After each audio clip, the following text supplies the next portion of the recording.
Today is Wednesday, July 29th, and Joe Turner and myself, Judy Meyer, are talking to John Bell. You spell it B-E-L-L? Yes, ma'am. Oh, John, and we are interviewing you here in your office, correct? Yes. And it's the Bridgeton Municipal Sports Complex. Bridgeton Municipal Athletic Complex. Oh, okay, So, the full BMAC. title is better known as BMAC. Right. How long have you worked here? Going on 17 years. So, And what is your present position? athletic supervisor for City of Bridgeton. Were you other positions before this one? Prior to coming here, worked for Southern Illinois University Edwardsville for about 5.5 years. What did you do there? I was the intramural director, so in campus recreation. I see. Well, generally I start off the interview of where you were born, where you grew up. So where were you when you were in your younger years? Younger years. Well, I guess I was born in Baldwin. When I was 6, almost 7 years old, moved to Bridgeton. Oh, really? And why is that? It's where our family moved. They didn't leave me behind, so they brought me with them. I mean, was it a job-related move? No, just parents moved to Bridgeton when I was in first grade. Where at in Bridgeton? Carrollton Oaks. Oh, okay, which is not really there anymore, is it? My house is about 200 feet underneath dirt right now. Oh, that's kind of So- sad, isn't it? Grew up on Gladshire Court. Lived there. My parents lived there all through elementary school, junior high, high school. I lived on Gladshire, went to Carrollton Oaks Elementary, went to Holman Junior High at the time. We were the last 9th grade class to be in Holman. So I moved to the high school in 10th grade. I graduated Pattonville High School 1985. My parents continued to live in Carrollton Oaks. My sister came through. She graduated Pattonville in 89. They moved from Gladshire, I believe it was about 92, 93, moved out to the Chesterfield area. Okay. The first wave of the potential buyouts that came through. We actually sold our house to someone moving from Carrollton area that was in the first buyout. And then, You sold your house from someone that was from Carrollton into Carrollton Oaks? Yep. Did they not know that they would also be in the buyout? Eventually, right, but the timing, they wanted to stay in the area until they retired. Okay. So from Boeing, and they knew the first wave wasn't going to be, I see. substantial, and they'd be able to get their retirement done, and then they eventually were bought out I see. by the airport again, so they knew the process. Well, you said your parents moved, and what about you? Were you also living in Bridgeton then at that point? I went to school, 85 down to Murray State in Kentucky. I was there for 6 years. From there I went to Chicago, worked up there a year and a half. Then I came back, and about that time I came back to get married, bought a house in Bridgeton on Magella. Oh, really? So I came back home literally to take the job here. I see. And I came back home, and so first house on Magella, now I live in DePaul Hills, so I haven't ventured too far. My wife is from Bridgeton. Oh, really? She grew up in Carrollton. What is your wife's name? Julie was Roberts. So she, like I say, we knew each other since 2nd grade. Oh, Didn't start dating until after college and everything, but married for 22 years now. So and you have children? 2 children. Son Brady, 18. He will be going to Murray State this fall. And my daughter, starting her sophomore year at Pattonville High School. Brittany, she's 15. Well, was your college degree in athletics or? 2 degrees. One is political science, aspirations of going into law. So it's political science with an emphasis in legal studies, and then I have my graduate degree, master's degree in recreation administration. I see. Now you said you were in Chicago. What did you do there?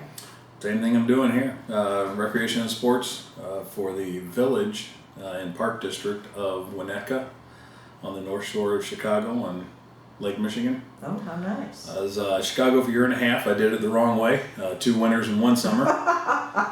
But summer was great to be up there. Yes. Winter was cold. Yeah. Had no aspirations at the time of coming out of school of going to Chicago. Applied for numerous jobs in the St. Louis area. Didn't get anything. Applied for 1 job outside the St. Louis area. It was Chicago. Got it. That's interesting. So moved there. My wife now I continue to date off and on. She's a school teacher. So Where? Melville School District. Oh, okay, in South. Been there for 27 years. Wow. So she has 2 more years to go and she can retire. And she's not going a day longer. She's explained to me. Okay. So, Alrighty. but so like I say, came back, get married, took the job at SIU Edwardsville. And what did you do there? The campus recreation intramural director, and I managed their fitness center there. How nice. So, and then when this position came available, applied. It was a lateral move at the time. I understood that. Joe Campbell and Jim Yonker, the ones that interviewed me for it. Joe at the time was one of my references on my resume. He knew that I was looking elsewhere and looking to move. So, but he asked me, one of the questions in my interview was how long I'd commit to Bridgeton. He knew I was coming back home. I'd worked with Joe in the past on other projects, and so he knew I was coming back home, and I was interested. And what was Joe's position at that time? Assistant director, same one he has now. We interviewed Joe, and again, he was born and raised and lived in Bridgeton, and he quite generally has nothing but good things to say about Bridgeton. And it's interesting that you as well just about were born and raised and decided to make this your home.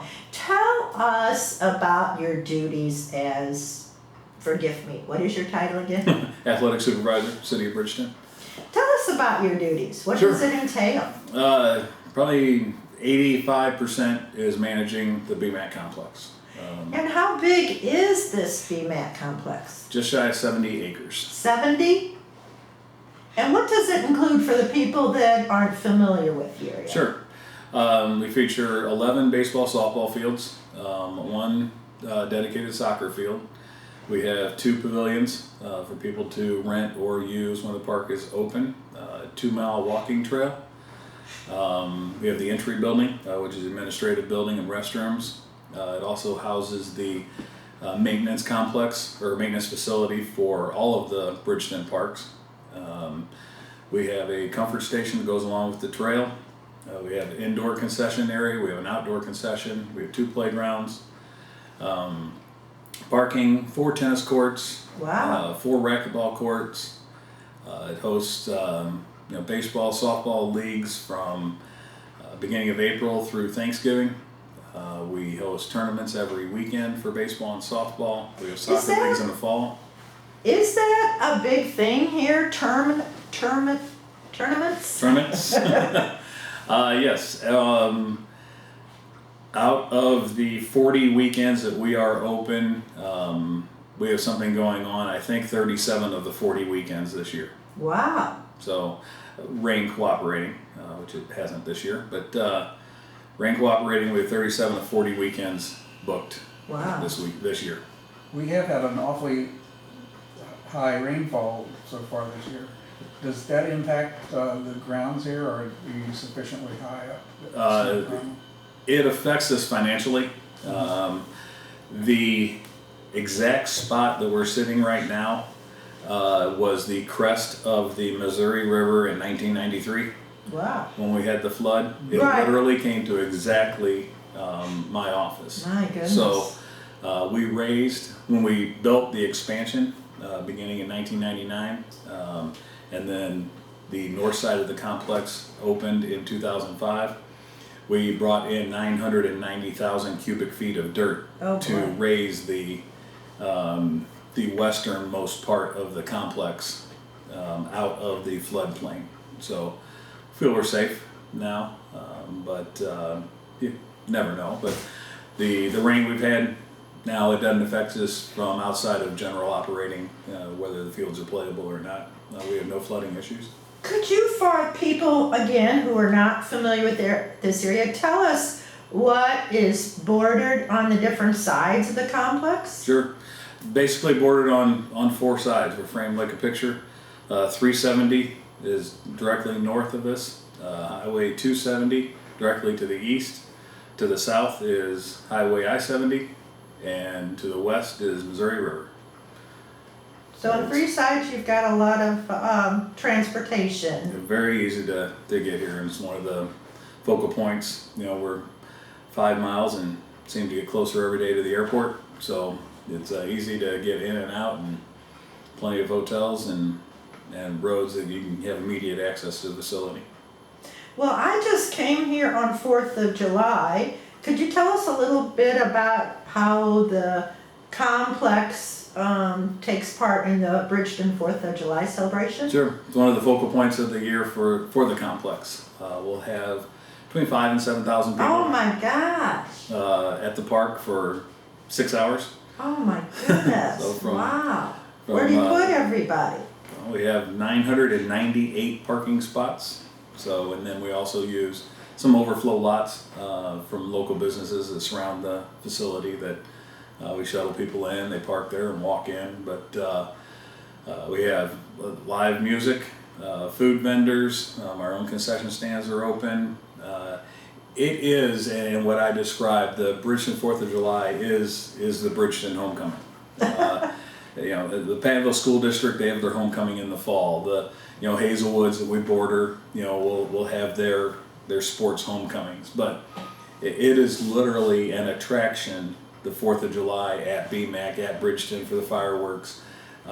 We personally have friends of ours that live in Minnesota, and they come back for the 4th of July every Wow. year because they know they will get to see friends that they grew up with, and this is their opportunity to see them once a year, catch up.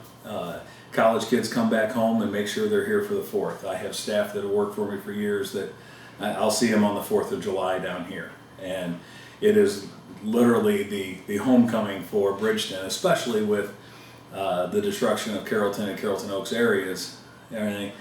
People that have been forced to move elsewhere, whether it's West County, St. Charles County, completely out of the area, they target July 4th to come back to be able to see neighbors and friends that they grew up with. That's really a nice way of describing it, because as my kids were growing up, we would trudge down here, and I say trudge because we would park down there at Hussman Right. and either take the shuttle school bus or sometimes walk it.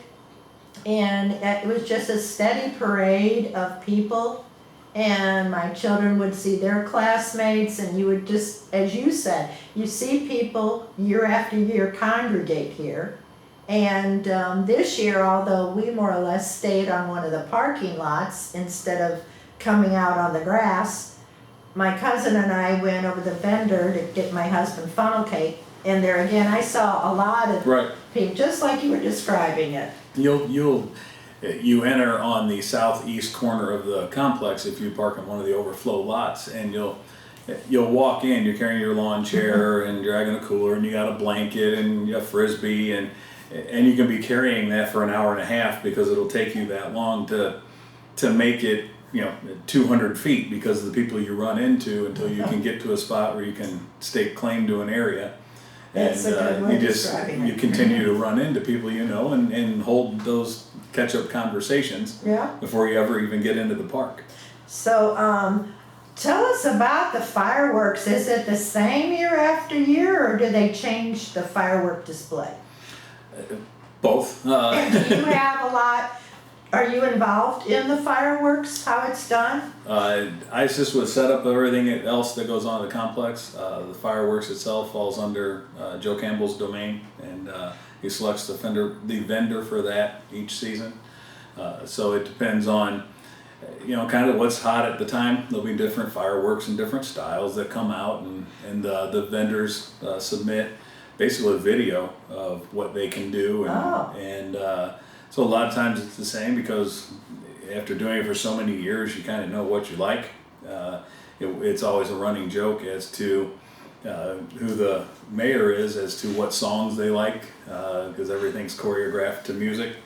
So there's certain songs that someone would like to have in it, so we make sure and that song is in there.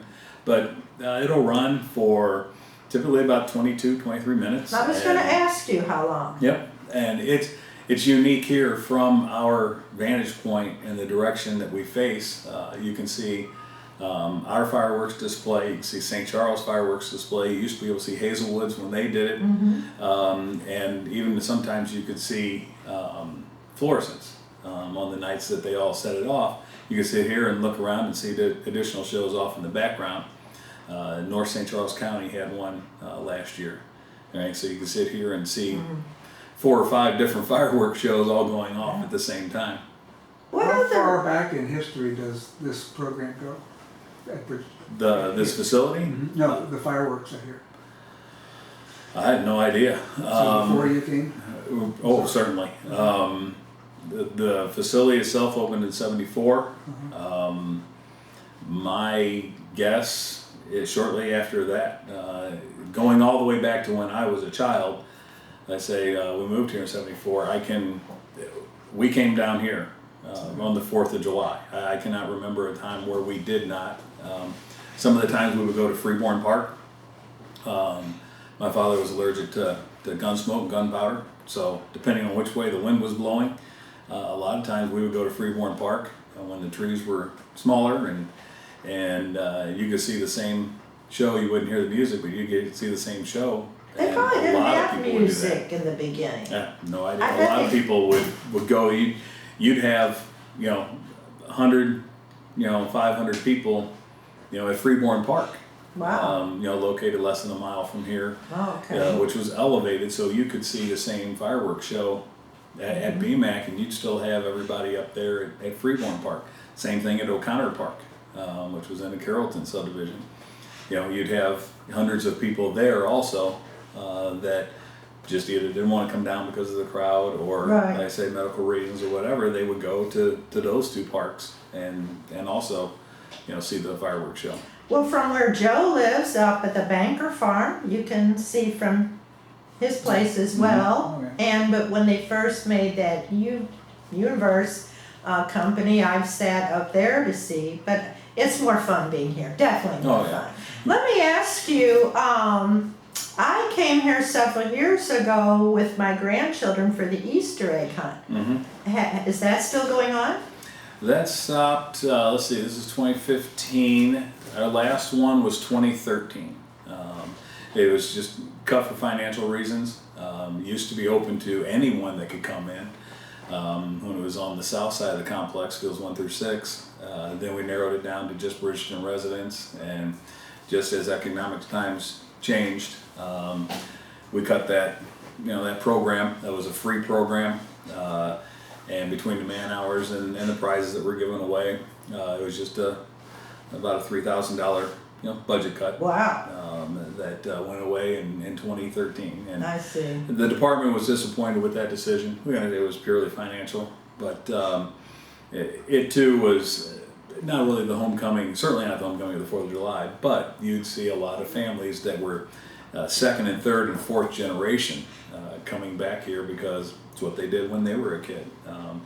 I came down for Easter egg hunt when I was a child. My kids have both gone through it, everything as kids, and we still have pictures of them down here and going through it. So that was aside from the evening events that we have, the leagues and tournaments and stuff, that was the largest draw that we had to the complex, and it was something having 3 or 4 ball fields full of about 1,500 eggs each, and the horn going off, and seeing a 2-year-old run 3 feet and pick up an egg and just being done. They had their egg and they were done, and the others that would go around Yeah, we only collect. came that one time with our grandkids, and I guess we were lucky we got in on it, Mhm. because sounds like shortly after that, it has been canceled. Let me ask you, on a day like today, midweek, are there people using the facilities here? Do Oh, you see absolutely. people using the Yep. facilities? Absolutely. We have about probably 6 regulars that come out almost every day and play tennis. Really? Yep, we'll see them out there every day. Either one or two of them just hitting the ball by themselves up against the wall, or we have 3 men that come out every single morning. See them. We have a couple groups that come out in the afternoon. I know Boeing has a tennis group that comes out on Thursday afternoons, and they'll have about 15 men and women out playing tennis. We have a handball group comes out twice a week. They're playing handball. Now, is there a charge for these people to No. play handball or tennis? There's no No. kind of fee? No, Just open common- recreation area. And we'll have people, especially now that we completed the trail, the local businesses, you'll see it at lunch. A lot of people come down. They'll eat a sandwich for lunch. They'll walk the trail a couple times. They'll go back to work. That's See that a wonderful. lot. That's wonderful. The pavilions, there's always people underneath the pavilions eating a lunch. It's nothing new in the spring or fall. See someone, coming down, taking a nap on one of the benches. You see that at lunchtime a lot. But it's called passive recreation. It's unprogrammed, and those are the ones we want that open space. I love it myself when I'll see a mom or a dad down, 2 or 3 kids out and they're kicking a ball around in the field at 11 o'clock in the morning. That pleases me more than seeing the ballpark filled at night with people playing an organized game. And how late is the fields open for, say during a tournament, how late will the ball field stay open? Depends on the tournament. We have 5 events that are called midnight tournaments, where the first game is 11 o'clock at night. Oh my, And they play until we're done, typically 8 or 9 in the morning. you're kidding, I never They'll go- heard of that. They'll go all night I've playing. never heard of So, that. When has that started? It started the year I got here, because I brought it with me from when I was at SAU Edwardsville. We did it. When I was down in Kentucky, we did it. So it was something that, Can they see what they're doing? oh yeah. So lights burn all night. So but on a typical night, we'll have baseball games that start at 6. Our softball games start at 6:30.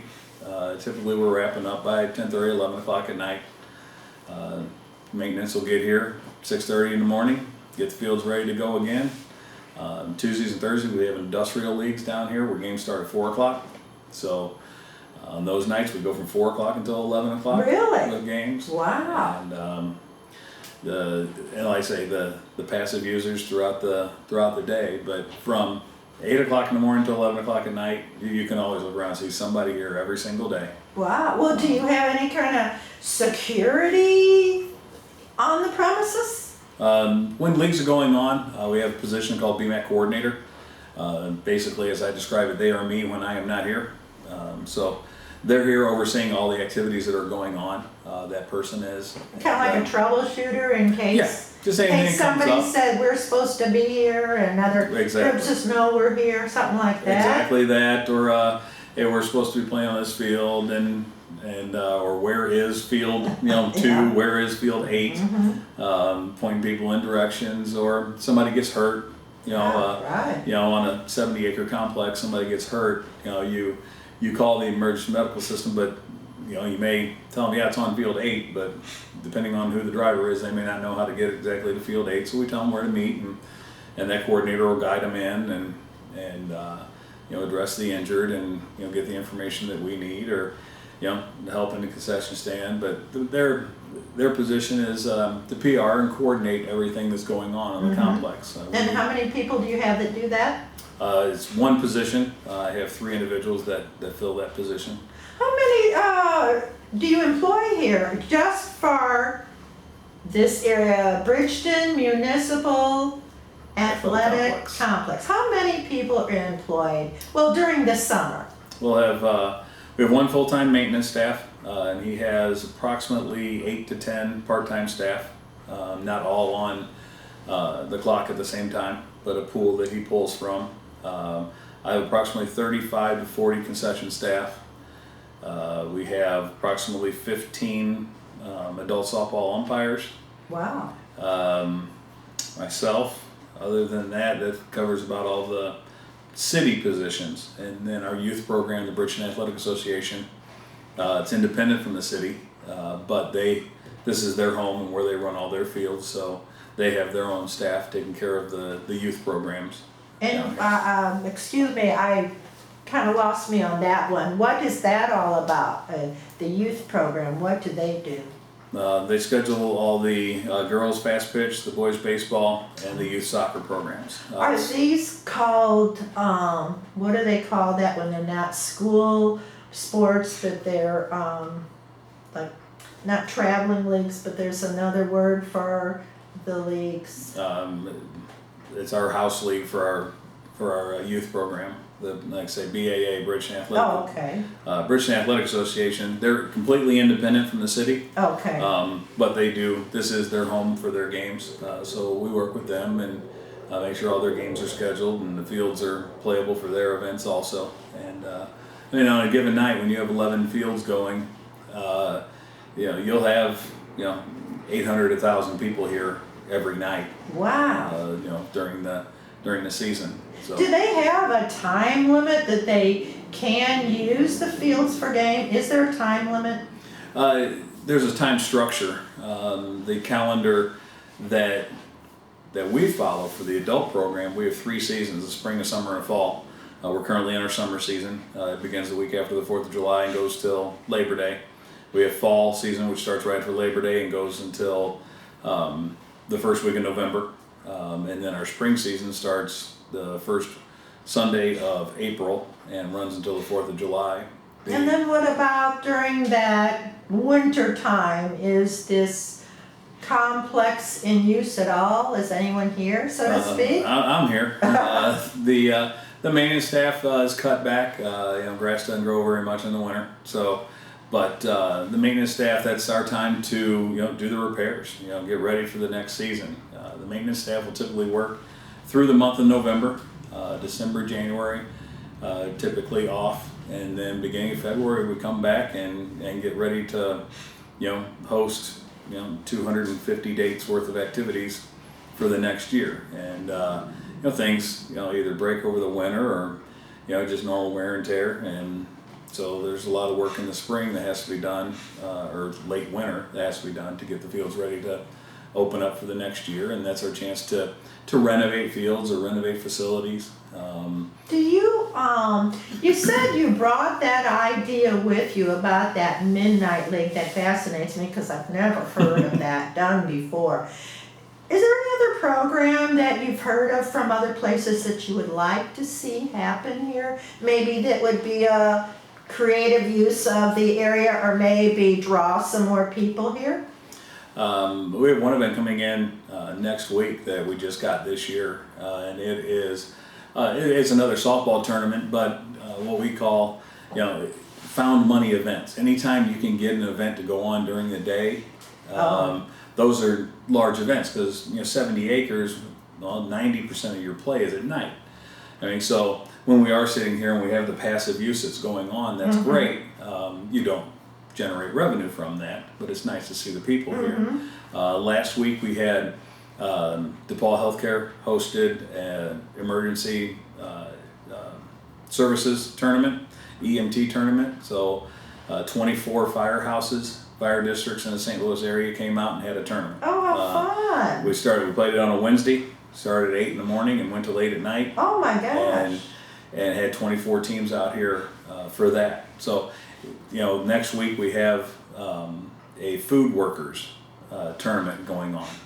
And during the month of August, the BAA, the youth program, takes the month of August off.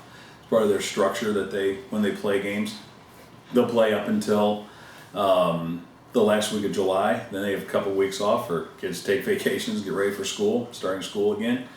So they take the month of August off, and then they have their fall season. So we have half the complex that is not used during the month of August. Allows us to do a renovation and resod some areas in the outfields and renovate some infields and and do the necessary and required maintenance on the fields to keep them at the top level they are. But for the next 2 weeks, we have this food workers tournament coming in, and it's something that we've acquired from another complex. And How do you get the advertising or the word out to draw these people in? How do you go about doing that?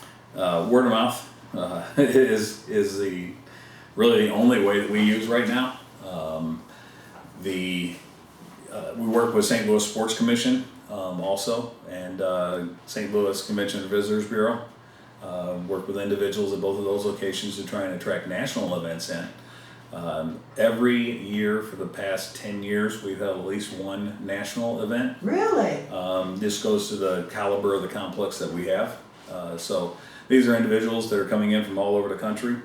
Brings revenue into Exactly. our city. And not just what we call within the fences, not just here at the ballpark, but that's hotel revenue, that's restaurant revenue, that's retail revenue, gas stations, everything. Those are all additional revenues that are coming into the city, Right. Supplemental funds from these events. We have 2 of them this year. We have one Labor Day weekend. Jewish International Softball Association is coming in, and they'll have teams from Canada, the United Wow. States, and Mexico all coming in. Oh wow, is it baseball or softball? Adult softball.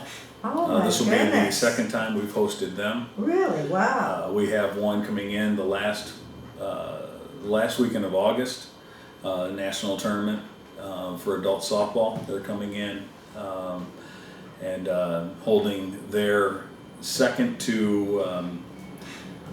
highest event of the year. Wow. So the highest one will be down in Florida in October, but this one leads into Well, that. that's nice. So every year, like I say, every year since 2005, we have had at least one national level tournament here at the park. So Now, I thought that we had a sandlot volleyball place here. we do not. It went out. We used to. Yes, it went away about the time when we were doing the expansion here on the north side. It was in an area that's now parking. We used to have batting cages here. Really? Batting that went cages. away, but just areas that, based on usage trends and industry trends, saw the usage wasn't there, so we converted the areas into other things. The batting cages are now a green space area that some of the t-ball teams use or teams use to warm up. And like I say, the sand volleyball area, it wasn't in an ideal location, so it wasn't used readily. Oh. So turned it into, it's actually part of the trail runs through that now. And it's something I'd love to bring back because it's making a spike. I It's would coming think back. so, yeah. I thought about that as I was sitting here, that I thought sand volleyball was very popular, especially during Olympics time Oh, yeah. when you see that, but. We do have a grass court right now out next to our corporate pavilion, and we have drop-in play. People playing on that. I had someone call me. They're renting the facility, the pavilion on Sunday this week, and they asked, if the court was up and it was still there, and making sure they could use it. So they can play then. Certainly. What about the idea of maybe bringing in some type of a water feature here, like fountains that the kids could run through? Would that ever be a possibility, do you think? It's a decision that's made above my pay grade, so to say. When the North 5 fields, 7 through 11, were designed, they were designed with a water, with a fountain and a lake and a pond, and it was cut during designs. The administration at the time was against having open water within the park. So it's something that could easily be incorporated because the space is still there. Right now it's just an open grass area. So. Well, I guess it's just because we've had some very hot weather lately, as in today, that seems like that would be a nice draw, just a fountain that the children could be running through and Certainly. having fun. But isn't there still some water lagoons around on this complex, or? We have one area that's called, we term it Lake BMAC. It's just where rainwater and stormwater is pumped into. It's not a fishing lake, swimming lake, or anything else. It's just really a detention basin. Other than that, that's the only water that we have down here. Is it treated to prevent No. mosquitoes farming? Well, the city in their pest control, sprays as they do all the subdivisions and streets and everything. It's sprayed from that standpoint, but the water itself is not treated. But that's a necessary part of this area, do you think? That detention basin Right, itself, yeah. it's necessary because when you have 70 acres of ground surface, you have to take the water someplace. And that area was designed and implemented when we did have just the South 6 fields. So the design of the North 5, different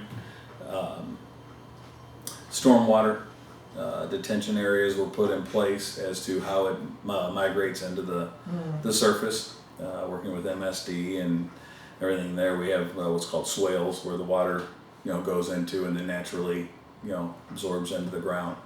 But the South 6 fields, the water runs off into drainage, and that drainage is then pumped into Lake BMAC. Talking about maybe a not pleasant subject, but last year you were in the news, weren't you? This area was in the news, and don't really want to dwell a whole lot on it, but just kind of thinking about that. What was the outcome of that? Could you briefly tell us about, because this area was in the news? Sure. In the news a lot. Last May, we had some residents outside of the Bridgeton area that brought concerns up that we may have radioactive material here at the park. And why would they suggest that?